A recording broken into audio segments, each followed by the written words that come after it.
What if the problem isn't your child's behavior? What if it's your nervous system? What if we've been trying to correct behavior without ever addressing regulation? Because here's the truth. You cannot raise emotionally regulated children if you are constantly emotionally dysregulated yourself and functioning in survival mode. Some of us aren't parenting, we're reacting. Some of us are not teaching, we are reacting also to those behaviors in the classroom. We're managing moments instead of leading development. Welcome to Mindset Mastery Moments, the best growth mindset podcast recognized by Million Podcasts and ranked as a top mindset podcast by FeedSpot. We're proud to be in the top 1% on Listen Notes. Join Dr. Alisa Whyte as we explore powerful insights and strategies to elevate your mindset. Let's dive in. Welcome back to Mindset Mastery Moments, where we disrupt outdated thinking, reclaim personal agency, and activate the mindset required to lead, live, and build a life of impact. I'm your host, Dr. Alisa Whyte, the number one mindset disruptor. And today's conversation, I am personally excited about. I'm excited about all these episodes, but today is deep, runs really deep for me. It really hits on a passion for me as well. This conversation is not going to be surface level, and it's not going to just be a parenting talk and really good advice. This is about emotional leadership in your home itself. And if you're an educator in the classroom, I'm pretty sure you're going to benefit a lot from it too. Because let's challenge something. We've normalized achievement, but we ignore emotional intelligence. We focus on performance, but neglect identity. Today, I am joined by Sara Lewis Hartley, a healthcare executive, author, speaker, and emotional wellness advocate whose work sits at the intersection of neurodiversity, emotional regulation, and purpose-driven parenting. She is the creator of the Aligned Parenting Method, where she helps parents move from reactivity to regulation, and she does so with practical tools that actually work in real life. She is also the author of a book that I just realized I'm a little bit late, so I couldn't get to read it, but she authored a book that is called Purposefully Me, a children's series. She has 14 books in this collection where she helps children to understand who they are, how they feel, and why they matter. And what makes her voice powerful? This is also lived experience, not just theory. So we're going to get straight into it. Sara, welcome to Mindset Mastery Moments. I am so happy to have you and to glean from your expertise. I know this is going to be a great episode. So tell us in your own words what you do, why you do it, and also who you do it with and for. Thank you so much for having me. I'm really excited to be here today, especially to touch on the topics that you mentioned, and you said it beautifully to really sum up why I'm here and what I do. I'm Sara Hartley. I am the mother of 2 neurodivergent children. I'm a healthcare executive and author, as you mentioned, of the Purposefully Me series, and a certified ADHD and neurodiversity coach. And so really what brought me here is I had a late stage diagnosis of ADHD when I was 25 years old. But quite honestly, I didn't really even know what that meant. I knew of ADHD. I understood it from a focus standpoint. But I truly didn't dive into what it meant to be neurodivergent until I had children, until my oldest son was really starting to struggle with his own ADHD and uncovering some of that at a very young age. And that's where I began to learn more about myself. And so I'm doing this primarily for my children, but also when I think back as a child and the more that I'm learning, there were some very apparent things that showed that I had ADHD at that time. And so my ultimate goal is to help children feel less alone in their own brains and just allow for them to understand that it can be looked at as more of a superpower and that there are other people like them. And so, I think one of the biggest misconceptions about parenting is that our children are this problem and that we have to fix that problem. And so what I've really learned is that parenting is more of a mirror. It gives us Mhm. those moments that are incredibly challenging, and it allows for us to see what maybe we need to heal and understand more about ourselves. I love it, and I've gone on your social media and without giving you stalker vibes before we meet in person, I was just reading through some stuff last night. I was just so there's just one post where you talked about not knowing, and I must say, first of all, it is very challenging for the system to diagnose an adult with ADHD. It's quite a process, and so for you to actually get the diagnosis, it actually means a lot. But it seemed like in your childhood, you had these onset things that were happening and you could not identify it. And we'll talk about that a little bit more. But what I'd love to ask you, by the way, I'm just saying thank you so much for sharing your gift with the world and your journey with the world so openly, like you did, like I saw on social media. So let's ask this question for those who are listening and might be trying to follow along with us. What does it actually mean to parent from regulation instead of reaction? If we can set that premise. Absolutely. I think there's so many tools and things that we can use out there, and there's a constant conversation around mindfulness and meditation and all of these things that you can do for self care. But I think we're really missing the mark is, well, what happens in the moment? And especially when you have a neurodivergent child, the hardest part about having a neurodivergent child is being neurodivergent yourself, because the vast majority of us were never given any sort of strategies throughout our entire life of how to regulate our emotions. And I would say for the vast majority of my life, I was pretty regulated, especially when it was just me that I was taking care of. And I didn't really notice that I had any triggers, or if someone would have asked me 10 years ago, what are some of those triggers that might upset you? I would have had no idea. And until you have children that really start to push some of those buttons, but also, you're in the middle of you're maybe a working parent, or maybe you're a stay-at-home parent, but you have all these new challenges that have come to light, and then you're not sleeping very much because maybe your Mm, children are very young. And so there's a lot of layers that are added in, and learning how to regulate your own emotions can be incredibly difficult. And so that's where I really had to think about what is going to work for me in the moment. I can do all these things proactively all day long, but I need something that's going to help me not to lose it and to be able to model what it looks like to be calm and regulated for my children, because that's the only thing that's going to help them when they are in a heightened state. Maybe they're not fully there, or maybe they're fully seeing red, but I have to stay calm in that moment. And it's very difficult to not get triggered when that's happening. I love it. Oh, that's so good. So when what are parents getting wrong about behavior right now? I think one of the biggest things is they look at it as disrespect. They think, okay, my child is giving me a hard time. They're maybe talking back to me. They're saying no, which back in the day, we would have maybe gotten spanked, or we would have been told to go to our room. That Yeah. kind of thing wouldn't happen. And our children seem to be a bit more outspoken, a lot less patient, just with Mhm. the world that we live in today. Everything is at your fingertips. And so, Mhm. as far as them just waiting and, waiting for a snack, or living with the feeling of being hungry or thirsty, they want this instant gratification. And so I think a lot of parents look at the way that their children are responding as being entitled or being disrespectful, when a Mhm. lot of times it's just that our children are not regulated, that they had maybe been Mm. at school all day, maybe something happened, and there's always something else that's underlying that you have to dig deeper.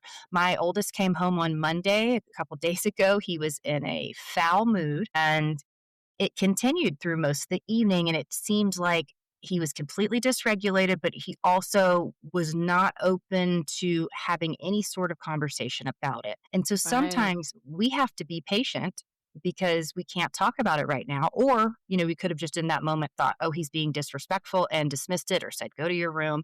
I kind of let it go for a while. And then the next night, he was regulated when he came home. And so we were able to have a conversation. And in digging deeper, one of his friends that had been a very good friend now was bullying him.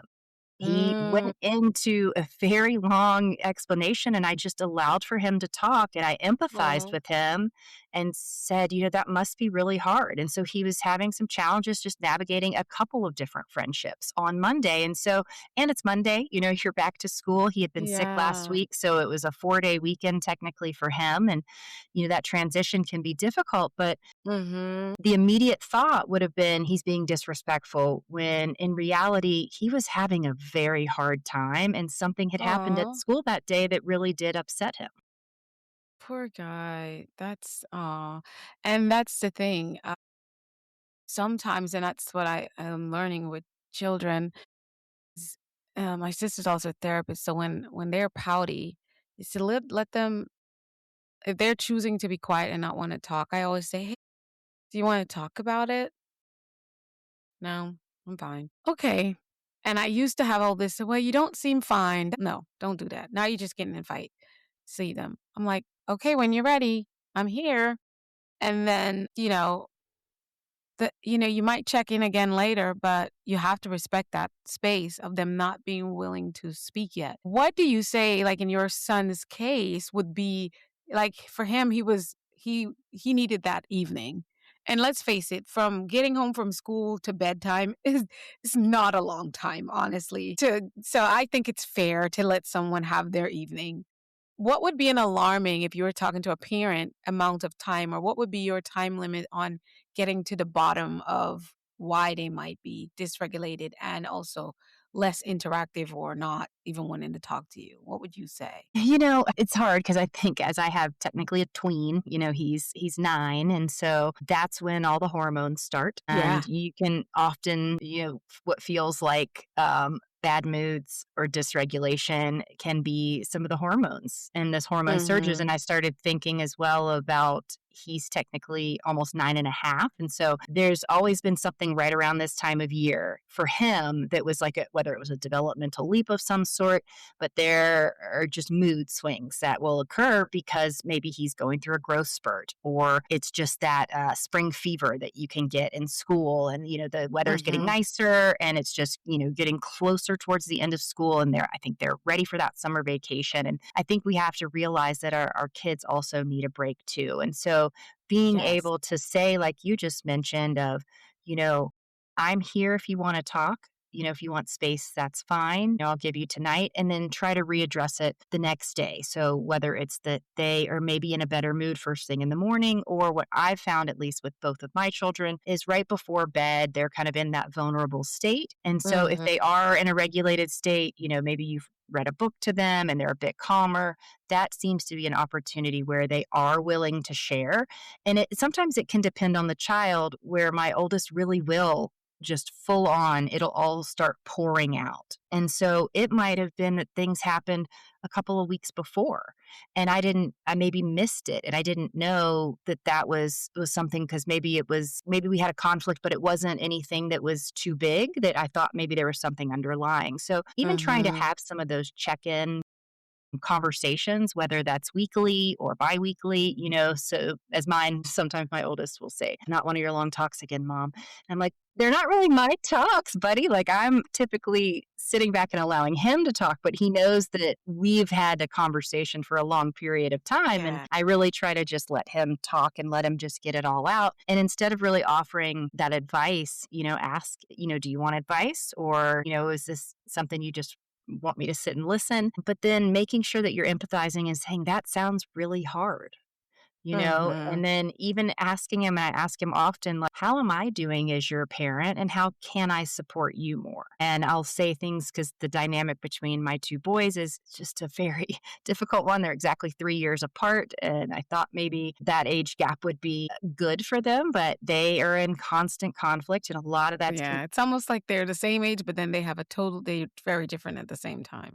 Yes, and they are always competing for my attention as well, but sometimes I'll have to empathize with one or the other and say, "It's really hard being a big brother, and this is why." And then, or to the little one, "It's really hard being a younger sibling. I was the little sister, so I completely get it." And just taking that moment to empathize with them, it allows for that trust to continue to grow, so that when Mhm. something maybe bigger does happen, they're going to be more willing to talk to you about it. Great. Yeah. I think a lot of parents are finding themselves in a position where they're trying to correct outcomes without understanding the internal environment that created those outcomes to begin with. So I think this is where you have the solution. And I'm going to invite you to break down your aligned parenting method and what does that look like in real life? Yeah, absolutely. So I'll walk through it. Align is an acronym, so I'll go through what it stands for, and then I can give you an example of it as well. And Mm-hmm. the way we need to think about this is something that, again, can be done in the moment. Maybe you're starting to feel yourself getting frustrated. You can do this. You can, step out of the room, do this on your own. Maybe your child's getting frustrated as well. So maybe you want to do it and have them mirror you, or you can have them do this alongside of you. So it's used within a multitude of ways. And what ALIGN stands for is A is for awareness, L is for listen and label, I is for identify triggers, G is for ground, and N is for nurture. And when I say awareness with the first one, it's really becoming aware of the sensations that are in your body. So, is my chest tight? Are my fists, maybe my jaw is clenched? Maybe I'm sweating, or my voice is maybe changing because I'm seeing myself get a little bit more frustrated. And so, Mm-hmm. creating that awareness is more of the actual physical sensation that's happening in your body, because that is going to be the clue. That's going to help you notice right away of what's happening. And so when I start to feel that sensation, I'll kind of whisper to myself, align, align, align with him. Maybe he's the one that's frustrated and he's throwing stuff, or doesn't want to do his homework or doesn't want to take a bath. So you become aware. And then the listening and labeling is really listening to your child and what's going on with them, and then labeling that emotion. So whether you're saying that to yourself or outside, like, I am feeling really frustrated. I feel like Mm-hmm. I'm feeling really frustrated because right now you seem like you're really overwhelmed. And so you're able to label exactly what that emotion is. And then you start to Mm-hmm. identify triggers. And when you identify triggers, essentially you're moving from that metacognition, and moving into, essentially that portion of your brain and the amygdala. And now you're Yeah. coming into, okay, now I have that created that sense of awareness. I can understand what's going on. And when I become curious and I start to identify those triggers, that's going to allow me to hold empathy, because you can't have empathy and be angry at the same At the time. same time. There's a lot of emotions you can have at the same time, but holding that space and that empathy to say, wait a minute, okay, what's going on here? Is it that you're hungry or maybe thirsty, or did you have a Mm-hmm. bad day at school, or maybe it's Mm-hmm. you're in an environment where it's very crowded or loud. And so you begin to identify those triggers, and you could even say, think for yourself, this is a difficult time because we've just transitioned. I've been at work all day. Now the kids are home, the environment has changed. My quiet day working from home has now turned into complete chaos. Somebody's crying and screaming. So, now it's more likely that I'm going to get frustrated. And so after you identify those triggers, then you take a moment to do a quick grounding exercise. And this can be something that works for you in the moment. It can be, long or short, depending on what kind of time you have. And so, maybe you're doing the 5, 4, 3, 2, 1 grounding, where you name 5 things that you see. It's kind of the 4 that you feel, 3 you hear, 2 that you can smell, and 1 that you Mm-hmm. can taste. Or maybe you're pointing out 3 things that are yellow, or focusing on an object from a distance, or taking a sip of water, because that can set your central nervous system. Or even something as simple as chewing gum, that can really help during a transition, is having that stimulation as well. So you do a quick grounding exercise, and then the nurture piece is last, and it's very important and a critical component of whether this is, doing this for yourself or you're doing this alongside your child, where you can say, maybe it's me. It's like, I am having a hard time.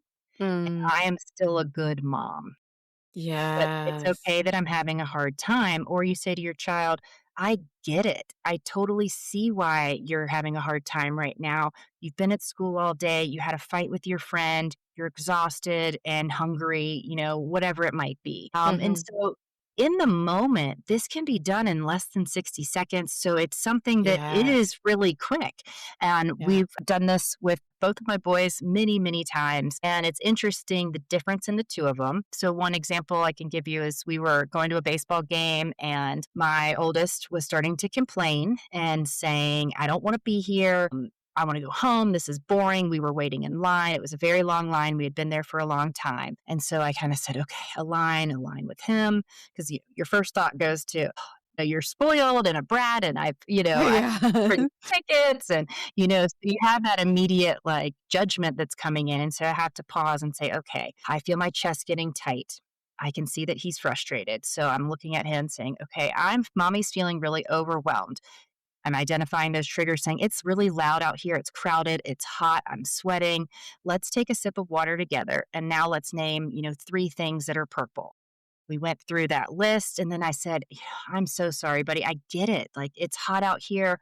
All of these reasons are why you're frustrated right now. It looks like the line's moving. If you really want to go home, we can. Or we can go into the stadium. We can see if we can get your ball signed, whatever that might be. Or maybe you're hungry. Let's go grab a hot dog." Oh, Mhm. he said, "Okay, mom, yeah, let's go." So he was able to quickly get out of it. I was able to de-escalate because it's not gonna be helpful in that moment if I start to get escalated too. And so Mhm. he was very receptive to that in that moment. I had a similar challenge with my little one, and I've kind of walked through all the steps, and then, he's having this meltdown. And when I go to do the grounding piece of it, he loves 5, 4, 3, 2, 1. Normally, when we're in the car and when he's not fully dysregulated, he loves it. And then in this moment, it was, I don't want to do that. That's not the one that and I'm like, okay, buddy, how about we just take a sip of water? And so for him, he's Oh. only 6 and he's, little guy. So in kindergarten, and in that moment, I was able to like give him a hug, and really what he needed to be grounded in that moment was a big hug. He needed some of that proprioceptive input to calm his central nervous system, and he needed that sip of water. And so Mhm. you can really try to figure out what works for the child, what works for you best to kind of bring, those heightened emotions, to bring them back down, and being able to Mm. recognize those in the moment. But there's Yeah. a lot of different ways to use this. If you do go to my website or even on my social media, you can get a free parenting workbook, and it will Mhm. give you a lot of different examples of these scenarios and help you kind of walk through all those steps as well. That's so good. Yeah, it's so applicable because let's just face it, we it's your I love your framework because it a framework that's so applicable and painting that picture for us in the middle of a meltdown, that's what makes it so usable and applicable for everyone. Because even working with students, sometimes you can apply that align framework as well in a moment where you get aligned with them. And I've seen it work. Like I could see it work. Most times it does. It just does. You might have to take a little bit of a different approach like you did with your boy. Okay, so we usually do this not working. Let's shift. Same thing. You're still aligning, but you're using a different method. I love it. So let's talk about ADHD and neurodiversity for a little bit. What are we misunderstanding about ADHD in general? Because we've labeled we've labeled it as a dysfunction, and then we wonder why confidence is low. I personally have never been attached, and that comes naturally for me and my way of thinking and being ever since I was younger. When someone says, oh, they're ADHD or they're ADD or they're autistic, I'm always like, oh, so what's their normal? That's all I go. Because someone who's not labeled any of those things, Sarah, we have a normal too that is not normal for a lot of other people. So I'm just okay. So yeah, that's a thing that says you're neurodiverse in this way. So tell us, what are we misunderstanding with the I think labels? I think a big misunderstanding, at least for myself, when I thought about back in the 80s and 90s and being in school, if you had ADHD, that meant that maybe you didn't do very well in school, that you were very disruptive and hyperactive. I think we can all think back to an individual who maybe had that in our classroom as a child. And there were, at that time, what seemed like maybe one or two kids at most. And that a lot of times they were boys. I think a lot of little girls went undiagnosed. And when I was diagnosed for many years, I thought, well, that must mean that I'm inattentive, because, you can have ADHD and be hyperactive. You can have a mix of both. You can be inattentive. And I thought, well, I wasn't the kid bouncing off the walls. I wasn't fidgeting in my chair. It must be that I'm inattentive. And then even in the last, I'd say 6 months, I took a quiz and found out that I actually am hyperactive. And so, Mm, but for me and for many women, it's that our brains are hyperactive and it's that our bodies are not. And so that misconception can be that I was not the disruptive child. I right. was an honor Compliant. student and very compliant. I was a rule follower. I rarely got in trouble because I was, for fear. And I always did my work and, always was an A student. And so a lot of times the IQ level of that individual too can overcompensate. And if a Mm, teacher or parent sees that child making good grades, then that means they must not have any sort of disorder tied to that. And that's actually not true. Many children and adults now are twice exceptional or three times exceptional. So maybe they have a very high IQ, but then they have a disability on top of it being ADHD or autism or dyslexia, mm-hmm. or they might additionally have anxiety and some other things to go along with that. And so I Yes. think that there's a lot of misdiagnosis that happens. And so that's a part that's not understood, but there are so many beautiful things. And yes, the things we struggle with are executive functioning and can be focused, but typically it's not the inability to focus. It's the inability to drown out and understand what I'm focusing on, because when an ADHD person walks into the room, they're seeing everything. They're seeing that person's wearing a bright shirt. Oh, I hear a sound over here. Oh, there's a smell coming from Oh, that we room. I know for me, And I'm it's, overstimulated. yes, completely overstimulated. And your brain's just trying to determine what are those different elements that are coming in and how do I process that and use that information? And then, where do I put my focus? Because many people are with ADHD are very creative and we Yes. can hyper focus, but it's usually we're hyper focusing on the things that we love. And so if, Yes. or Not maybe getting the we've things. Yes, we've procrastinated long enough just to that point to give us enough of that motivation to then, hyper focus and be able to do it efficiently and effectively. But that time push happens. And so I think that there's so many beautiful things about the ADHD brain, about neurodivergent brains, about autism that are oftentimes overlooked because we're only focusing on the bad. We're trying to label that child or adult as lazy, or maybe you're too much for people, or you're just too talkative. I remember I had a high school teacher at one point that gave me a bad recommendation for college and wrote on the application that I was too talkative. And thankfully our guidance counselor was like, we're not going to be sending that one. I'm like, thank you for that. Exactly. Because Why I I'm asked like, this you don't teacher. say that about someone in that sphere. How does that help? Right. That's not helpful at all. But at the same time, the things that maybe I was shamed for as a child are Yes. they're my biggest strengths now. And so I can carry a conversation. It's not going to be boring around me. Or, if there are people who are introverted in a public setting and we're out somewhere, I can carry that conversation to help Yes. people feel more comfortable or ask Mm-hmm. questions or, be really engaged in that sense. And so things that, being too much or being too talkative are now strengths that I find, I'm trying to flip that script and that narrative of all the things that were viewed as negative at one point in my life. Those are some of your Yeah, superpowers. they're some of my superpowers. And I try to tell that to my sons as well, who both say, it's just my ADHD brain or it's this. And, they think of it in this negative That's an light. issue. Yeah. And it becomes Yeah. that issue. And I'm like, but you're brilliant. You see things other people don't see. You Don't. recognize patterns. You and immediately tell if a person is a bad person. It's almost Yes. like So a dog. highly intuitive. Yes. Yeah. Very intuitive and just they feel and deeply empathetic. So they have hearts of gold and they're so kind and caring and also, will stand up for what is right and be Yes. outspoken. And, now I have to remind myself of my children constantly pushing back on me. maybe that's a good thing because one day they're in a sticky situation and somebody's trying to persuade them to do something they don't want, and they're not afraid to say no.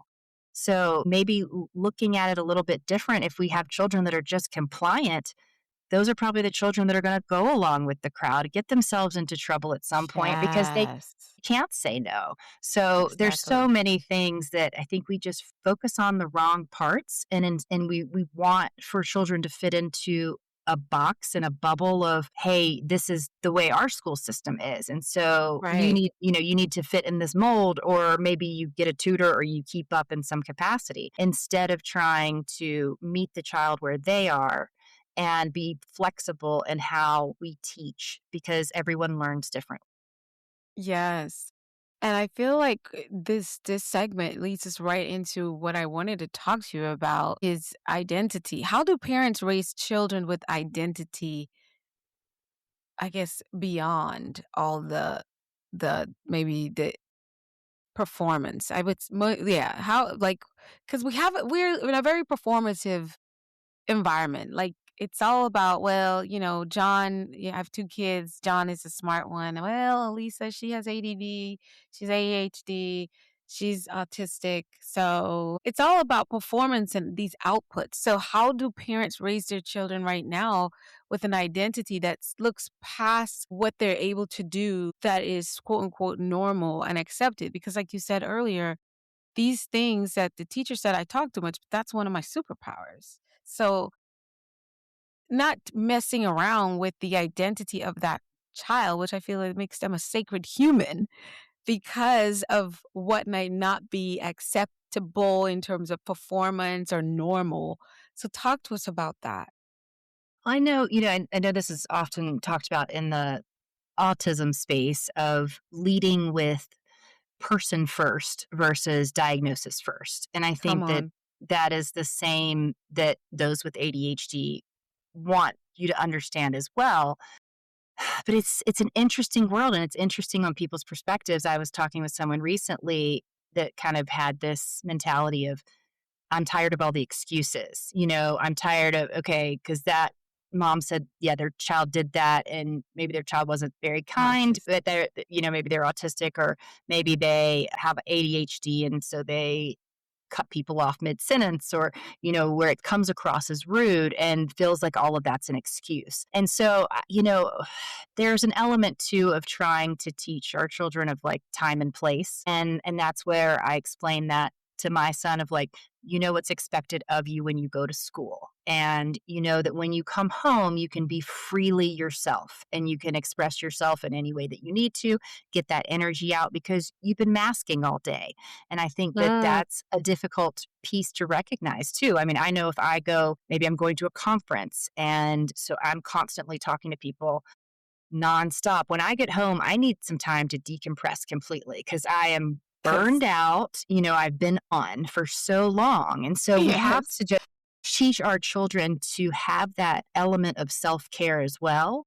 Mm-hmm. If you are constantly like that, you're in that heightened sense of fight or flight and you're just, you're on all the time. You have to have those moments to reset, be able to reset your central nervous system and not constantly go from that fight or freeze mode and just Right. helping them understand some of those components of being able to be yourself.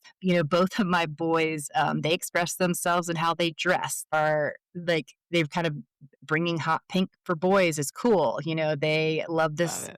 baseball lifestyle brand and so they love to like wear out of the box clothing. And I mean my little one is just a vibe in all of himself. I mean he's got like a hat on and sunglasses and he is, and now they have literally started a trend at their school because they wear like I tights love and it. then they wear shorts over them and they have these like fluorescent tights and then but they're what other maybe baseball players or basketball players are making cool and so they're doing that too and I think it's hard for several generations or parents to be like, oh, you just let them wear whatever they want. And I'm like, let them be them. You just have to let it go and let them be who they are and Mm-hmm. stop trying to control that. And I think Yes. the less control and the more control we relinquish and the less control we try to have on them in the spaces where they're allowed to be They 100% even be themselves and themselves. authentic,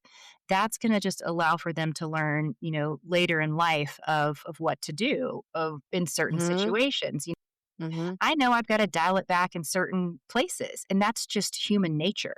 That's Yes, business. It's a yes. different if I'm out with my friends versus out with colleagues. Like, that's just the nature of how the world works. And Well, so yes. teaching them that, but also teaching them when you mess up, because I didn't create this aligned parenting method because I know how to do it and I got it right. I had to do it Because out you keep of doing it. I need to survive and I keep yelling and I need to stop this. And Yes. so we all make mistakes. So helping them learn that it is okay to make mistakes, and then going to them and repairing that relationship and owning it and not having a but it did, but you triggered me. It's I did not control Take my it. emotions in that moment. And I want for you to understand that I was wrong. And that's going to Mhm, teach them how to be accountable growing up. And that's going to teach them far better than anything else, that they're owning their own mistakes and that it is mhm. okay. Because I felt like a big piece of being gifted and ADHD as well as perfectionism. And so Yeah. I had so much of my life that I was trying to be in that perfect box. And I try to teach them it's not like practice is perfect, it's practice is progress. We don't have to Mm, be perfect. We need to make progress on ourselves. And doing all those things allows for more connection. So if we let go a little bit of that control, we're going to connect with our children more, and mhm. that's where then they see you as that trusted adult and you're able to just have real conversations. And the more you can talk about the real life things, just the better human beings that they're going to be. Yes. Oh, I love it. Oh my goodness. That is so good. I love your phrase because I've never like practice makes perfect. And I think that's one of the most it just sets people up for a whole lot of I don't want to say disappointment, but a lot of conflict within. I like it makes progress because that's what it does. Because perfection is one of those words that I think we can possibly eliminate from the dictionary and it would not be missed. Why? Because perfection to me says that the only way to get there or the only now there's some things when there's a hard this is what it should look like. But in a world where neurodiversity is still being researched and they're trying to even understand it. And by the time they figure out one thing, it's a whole nother other thing. Cause I just learned a few weeks ago that on this chart of like the ways different types of neurodiverse brains or personalities, now it's you can become neurodiverse from environment. Like like almost be it's a type of neurodiversity to be like, if I'm married to someone with ADHD or autism or whatever, or I can just by environment start to have some level of neurodiversity myself. Big thing. But here's the thing that you talk about in your work, and I love it and it's so important, is reparenting ourselves while we're parenting our kids. This is the part people don't want because now we're not talking about fixing the child. We're talking about confronting ourselves as an adult. And Sarah, I heard this comment, and I made this to some teenagers just yesterday, that if we just understood that our parents are big kids that grew up themselves, we would have a little bit more grace for them. And maybe that's a self compassion lesson for parents. But you have specific methods of how we can actually reparent ourselves while we're helping out our own kiddos. So tell us how we can do that.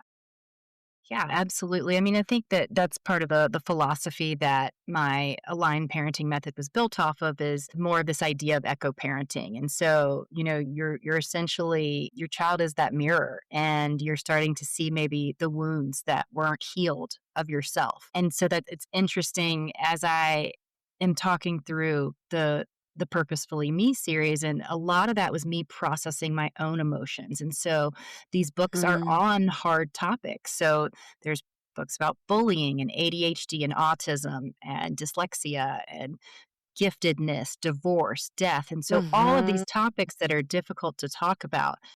While yes, these are children's books, I really want for parents to also be able to see themselves in these books. And I have Mm, had many therapists and teachers and principals and educators who have reviewed these. And one told me, she said, I saw myself in this book and I saw my daughter in this other book. And so it could also be that aha moment for the adult to say, wow, that's actually how I felt as a child. And then in the back, there are discussion questions and a glossary of terms. So even just reviewing that glossary and going through those questions, you can have some of that own self-reflection, and I thought about one of the book that I'm actually working through, that almost finished with the illustrations right now, is Purposefully Lovable. And that one is around divorce. And I mm. think it's a lot about understanding, two things can be true at the same time from the child's Yes. perspective Ooh, that's of, huge.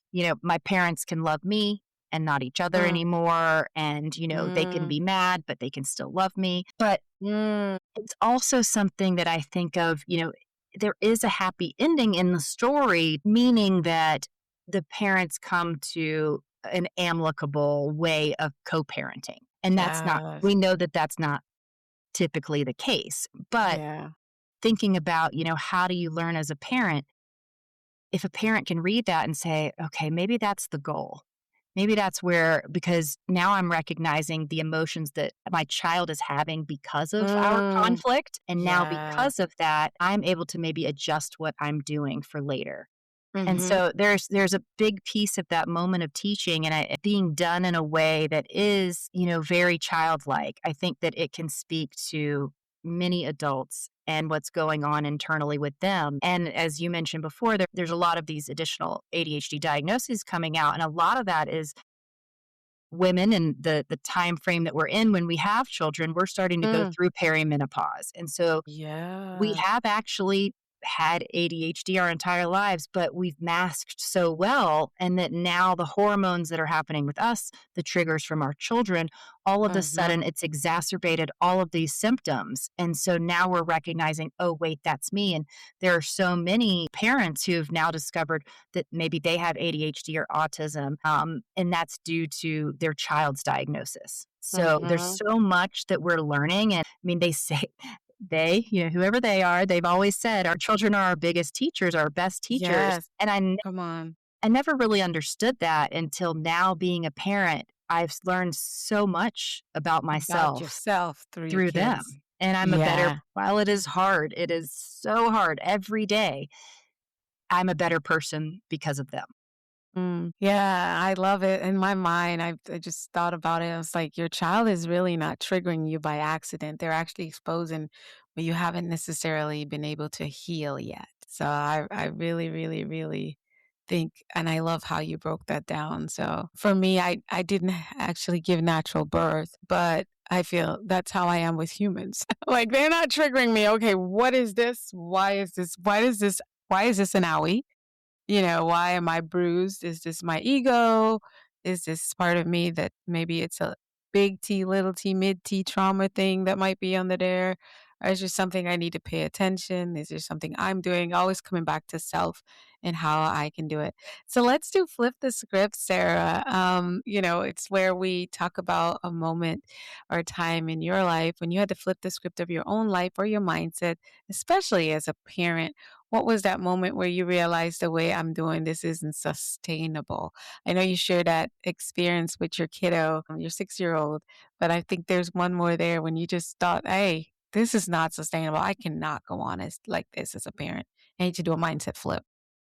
That it's actually what created this entire Purposefully Me series. So it was a very, very low point. It was around 2021 where I had just been diagnosed with Lyme disease, and Mm, my oldest was about to go kind of 4 or 5. He was about to go to kindergarten. We were trying to figure out what he was doing. My younger one was not sleeping. We were coming out of the mid-pandemic. Everything had yeah, complete chaos, just trying to even find your sense of self after all of that, parenting from yeah. home. I had this low point in the shower, and I just thought to myself, what is my purpose? Why am I here?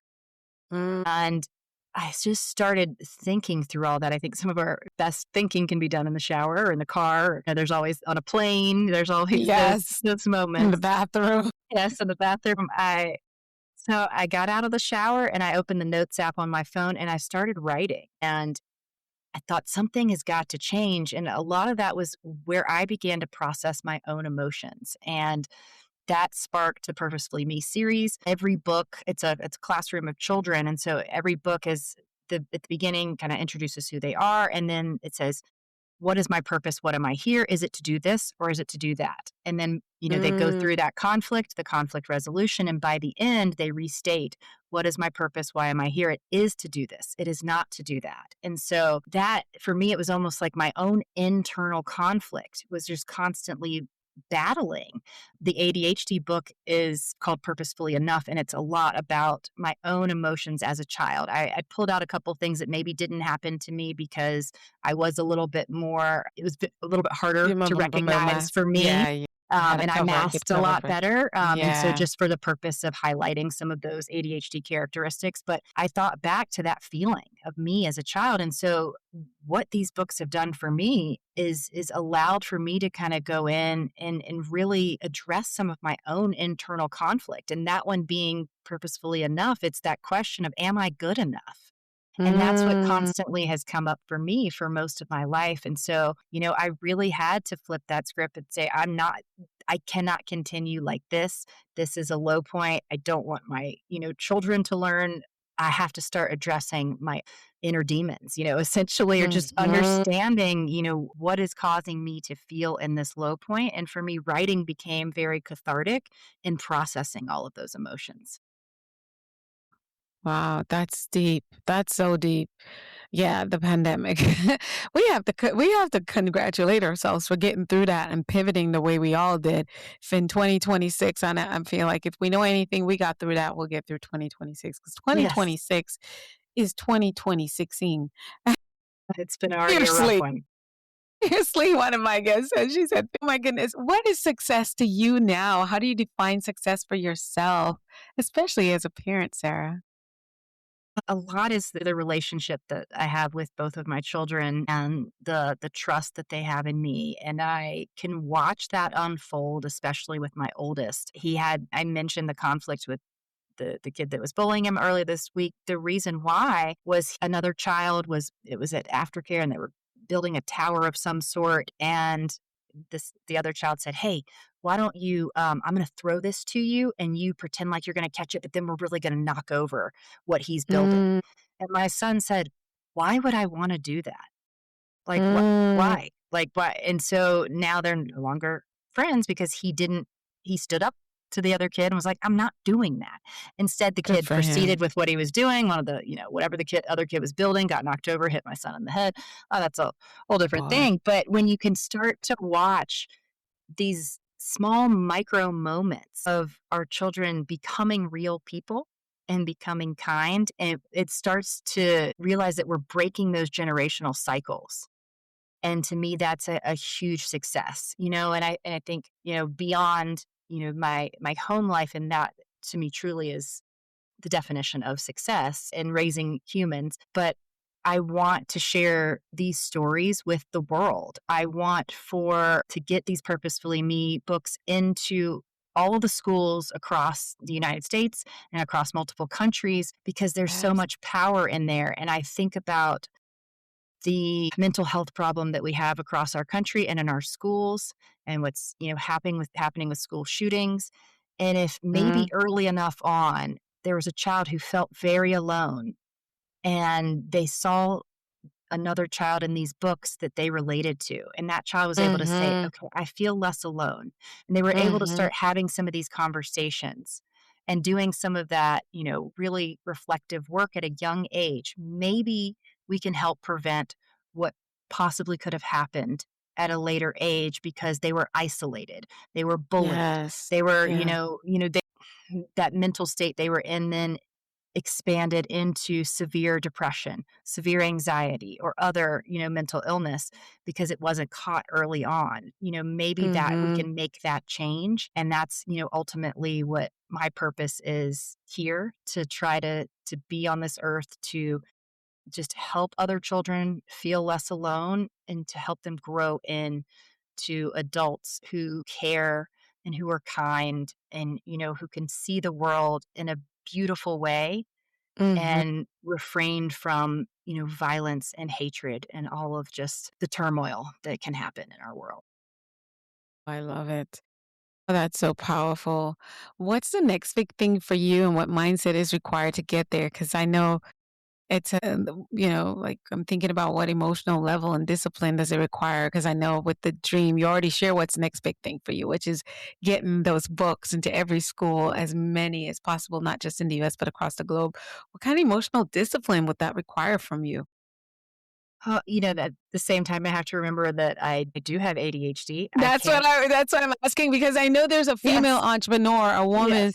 who is, a parent, but also she's building a brand or a business or she has a vision for what she wants to do in the world. And with ADHD, there are certain levels of emotional discipline that's required that not for everybody else. So talk to us Yes. about that, how you think that through and how you plan that through. It's not for the faint of heart for sure. I mean, I have my own vision board. I've got all the things that I want one day on that board. I have to also continue to remind myself of what my mission and my greater purpose is. As you mentioned earlier, I'm very transparent about all of it, about my story. It's out on social media. I had to get to a point where I just don't care what other people that I know, friends from elementary school or high school or college or, through over the years or employers. I had to get to a point where I just can't care and I can't let any of that get in my head. And then there's always going to be Yes. haters.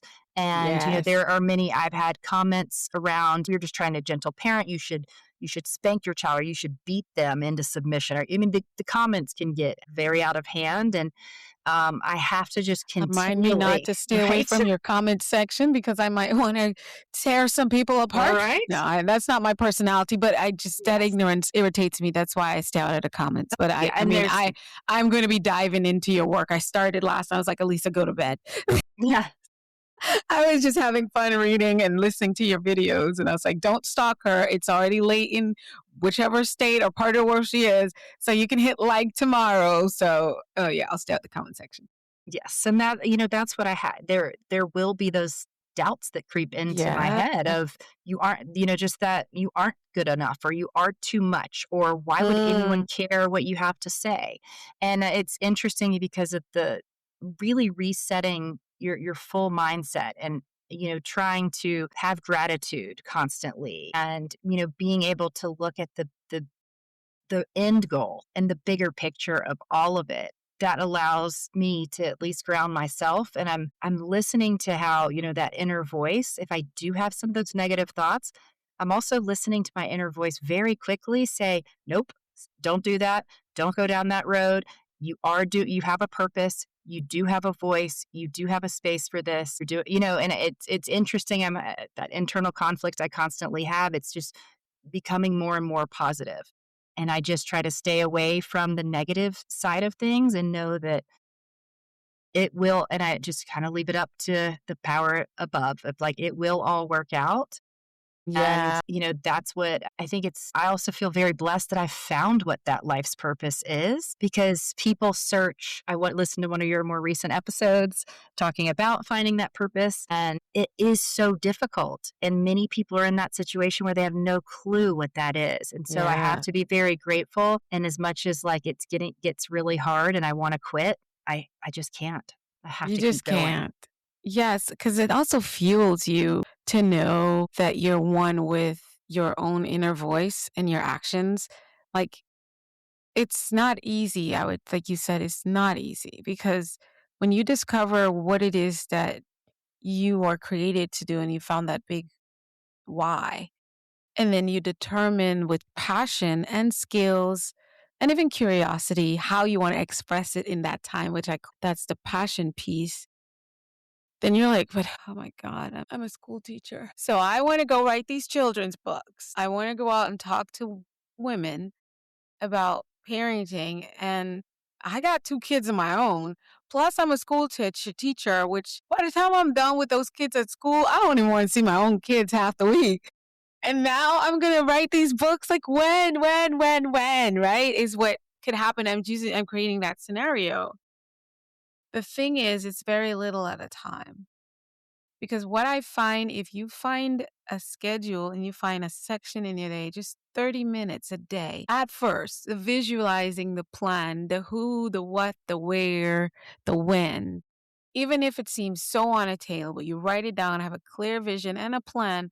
And you just now, when you're done doing that, you find 30 minutes a day where you do some other activity, where it's tell someone, find out where you can talk about what you're passionate about. You're not writing the book yet. Maybe one Saturday every month, you're in the community or you're going to some community center or the library and you're doing something. I don't know. I'm pacing this together, but what I'm saying is it's one little bit at a time. You'll find that those 30 minutes, if that's what you choose to give to what you have defined as your purpose, it'll be some of the most rich moments of your life. And it's also something that even if you weren't paid initially, you still get so much out of it. And on that journey, you're transforming, growing, and healing. You're like, okay, I'm gonna make an hour now. I'm gonna make an hour and a half. And so that's how I would say it to anyone who's asking.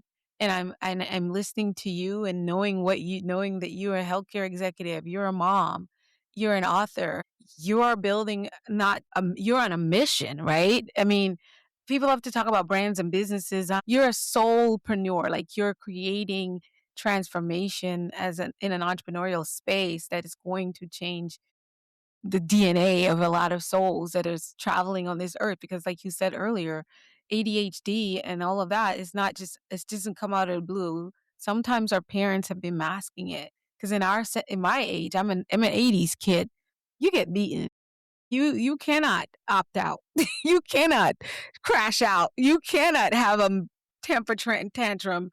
They're not taking stuff. They're taking the bottom. So I really appreciate you going there with us. And this is where I give you 90 seconds. And I'll say this for the parent listening right now, if that's feeling overwhelmed, maybe triggered, exhausted, what do they need to hear today? If you give them maybe 3 things or 3 steps that they can take in addition to connecting with you, what would that be? I think that the first thing is that you're not alone, that there are so many parents that are out there struggling. It's difficult. Parenting is probably the hardest thing that I have ever done in my life. And so trying not to lose your sense of self, making sure that you take time for you.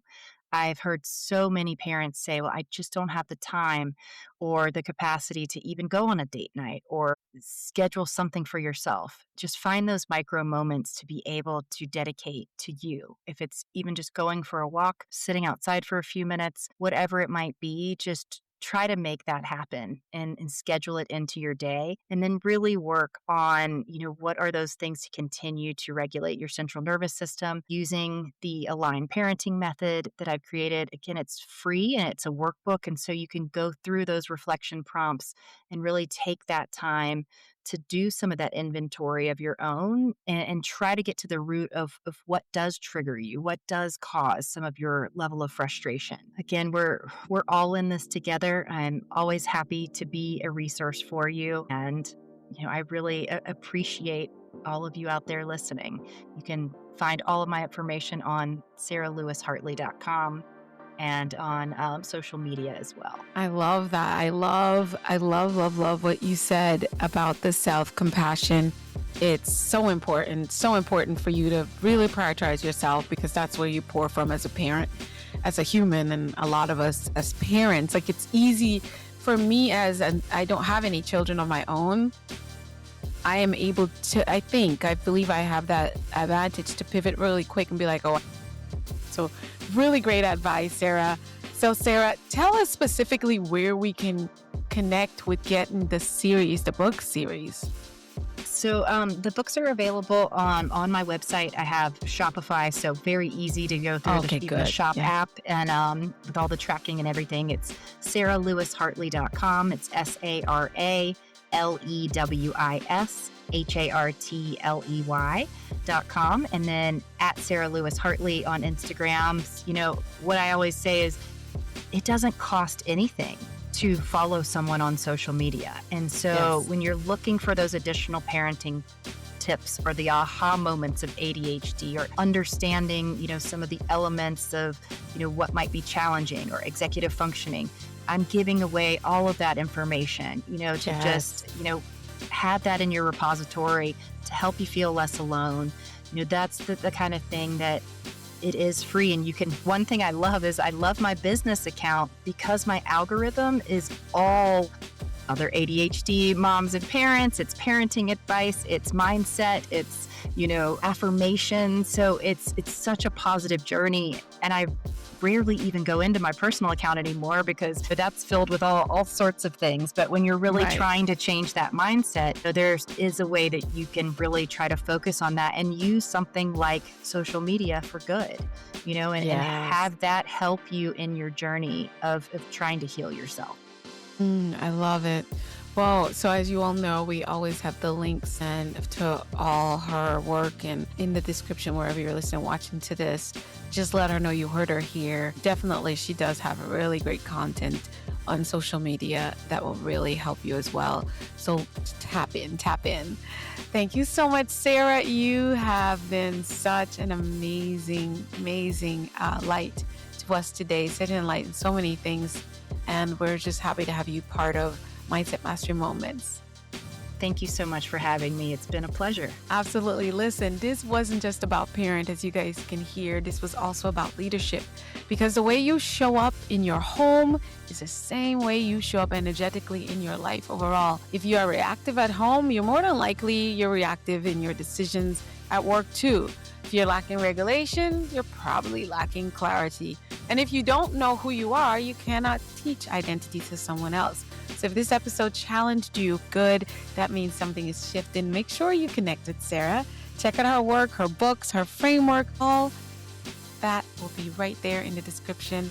And remember to keep mastering your mindset. Think, speak, do, become. I'm Dr. Alisa Whyte, and we'll see you on the next episode. Bye now.